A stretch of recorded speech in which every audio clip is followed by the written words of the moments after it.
Sono al Parlamento europeo e oggi e domani con gli amici di Paese Ambiente aderisco al digiuno che ha lanciato Don Albino Bizzotto dei Beati Costruttori di Pace.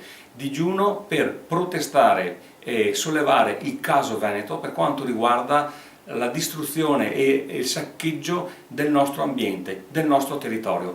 Il Veneto è una regione, un territorio ormai massacrato da cantieri di strade, da cantieri di nuove cave, di discariche. Dobbiamo dare nuove risposte, dobbiamo pensare alla vocazione turistica del Veneto, non al continuo saccheggio, all'apertura di cantieri inutili, cantieri che poi portano anche debito. Penso al project financing utilizzato per fare queste nuove strade. I Beati Costruttori di Pace, con Don Albino Bizzotto, con gli amici di Paese Ambiente e assieme a moltissimi altri comitati che stanno aderendo a questo digiuno, voglio portare la voce dei cittadini che vogliono un Veneto diverso, un Veneto a misura d'uomo, un Veneto che tuteli di più l'ambiente, perché tutelare l'ambiente vuol dire tutelare la salute.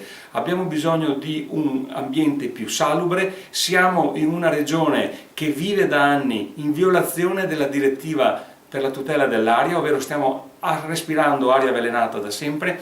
Le risposte delle autorità invece vanno in direzione opposta, ancora cantieri, ancora strade, ancora cave, ancora discariche. Anche sulla questione rifiuti potremmo pensare al riciclo, al riutilizzo, all'apertura di centri di riciclo che evitano di sotterrare i rifiuti, quindi evitano di inquinare ed evitano di bruciarli e quindi di creare ancora inquinamento dell'aria. Questo è un messaggio che va lanciato alle autorità che finora non hanno sentito la voce di tutti questi cittadini che si stanno ribellando a questo scempio. Ecco perché spero che oltre a noi ci siano in futuro, nei prossimi giorni, molte altre persone, e già lo stanno facendo, già lo hanno annunciato, che aderiranno a questa forma di solidarietà, a questa importante battaglia che ha iniziato Don Albino Bizzotto dei Beati Costruttori di Pace.